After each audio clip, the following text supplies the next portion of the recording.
Hey everyone, it's Fraser from Brick News, and today I'm going to be reviewing the LEGO Star Wars 327th Legion Clone Troopers Battle Pack, which comes either by itself or as part of the 2-in-1 Epic Battle set.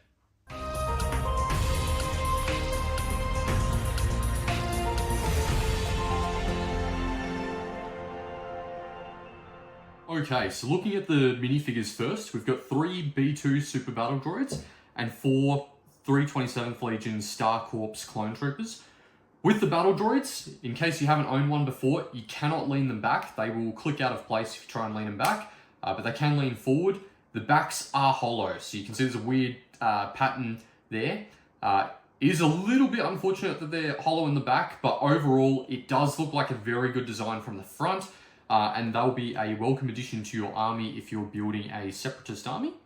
And now moving on to the Clone Troopers, the 327th Legion Star Corps Clone Troopers. We've got a few different weapons here, from the mini blasters to the regular blasters to a sniper. Good things I like about the clones, the printing on the torso is quite nice. They do have plastic pauldrons, which some people may prefer the cloth ones. I think the plastic one actually looks alright.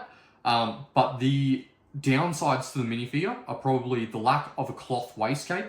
This is something LEGO used to include in the past with their clone troopers, but unfortunately they haven't included them for quite some time, and that includes this set, where there is just a very weak, kind of pathetic print on the front of the legs, but nothing on the sides or back. So that's not great. There are also helmet holes, which, if they're in use, are completely fine. But in this case, most clones in this set do not need helmet holes, and I wish LEGO would have left them out. You can see here, one of the clones is using a rangefinder in there. But again, that means the other helmet hole is pointless. Shouldn't be there. I wish they would give us the helmets without the helmet holes. But it is what it is. If you don't mind that, good for you. This will probably be a plus in your book. But now moving on to the vehicles. So, to start off with, the first build in the set is actually the Spider Droid. This is quite a fun build with a very interesting technique for building the legs. It's definitely got some playability to it. There are no stud shooters included inside the Spider Droid. There is a little separate one for the Separatists to use, but not one on the actual Spider Droids. If you're getting this for your kids, they won't be able to fire any little studs out of the Spider Droid. But when it comes to the AT-RT, there is a stud shooter on the front. Now with this build, as you can see, it is quite bulky. It's quite big compared to the Clone Troopers.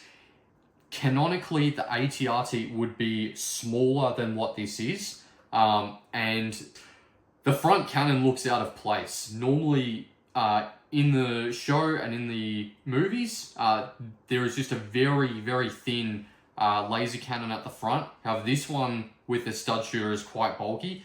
I think for kids, sure, this would be a great build, fun to play with. It's fairly sturdy as well. I can shake it around and nothing comes loose. But if you're trying to make an accurate AT-RT or use it in a mock, this is very much going to be too big for you. Anyway, moving on from the overall build and the figures, let's get down to the price. Okay, so comparing the price between the 327th Legion Battle Pack and the Clone Trooper and Battle Droid Battle Pack. Let's get down to it. So in Australia, this Battle Pack here that just released is $60. Now, this Battle Pack, which also came out relatively recently, I believe within the last year or so, this one's $50. So right here, this one is 20% more expensive than the previous Battle Pack. And another thing to note is this actually has less figures. So it's 20% more expensive, but this one has 4 Clone Troopers and 3 Super Battle Droids, plus 2 regular Battle Droids. This one just has the Clone Troopers and Super Battle Droids. So this one's got 2 Battle Droids less, so that's 2 figures less than the previous one. Costs 20% more, and I know piece count doesn't really matter. I usually measure by the amount of plastic in each set. This one's got maybe 43 more pieces than the previous build, but I just don't see the justification for charging 20% more than the previous battle pack, especially when fans have been asking for no pointless helmet holes, to put cloth wastegapes back. Again, LEGO's done it in the past, they can do it now. They're just cost cutting. I'm not happy with it. You can't justify this price. If you go on lego.com, you'll actually see this has been review bombed quite a bit.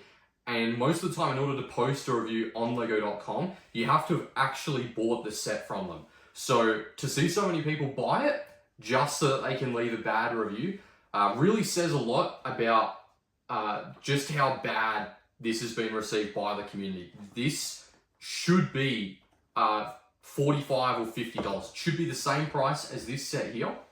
And it is noticeable as well, when you go into a lot of retailers in Australia, for example, Target and Kmart, they'll actually price this at a base price lower than lego.com, presumably because Lego's deliberately marking the sets up so that when they go on sale, it looks like a better deal, when realistically it should have been that value in the first place. So really not happy with the price tag on this one.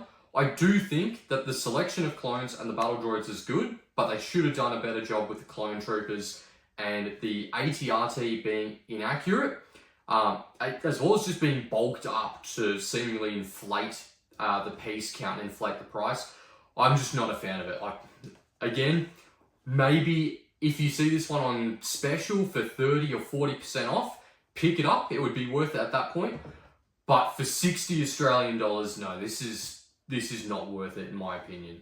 But anyway, that's just my thoughts. I should also note as well, you can get this set cheaper in the 2-in-1 pack. There is a small discount for buying this when you factor in that you also get the MTT and a Millennium Falcon poly bag. But you can only get this set in the US anyway. It's an Amazon exclusive in the United States, so you can't even get this 2-in-1 pack in Australia. Maybe for a Brick News competition if you're lucky. I will be giving some away. But for the most part, you can't get this in Australia, so you're stuck with having to wait for a sale if you want to buy this at a reasonable price.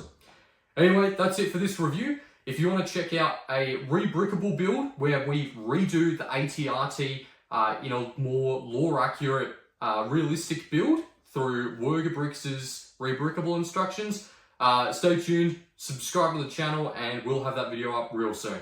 Take care, guys.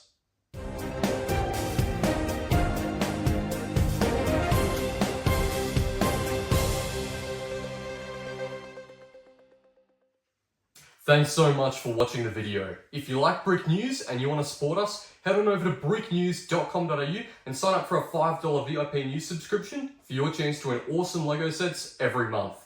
Take care.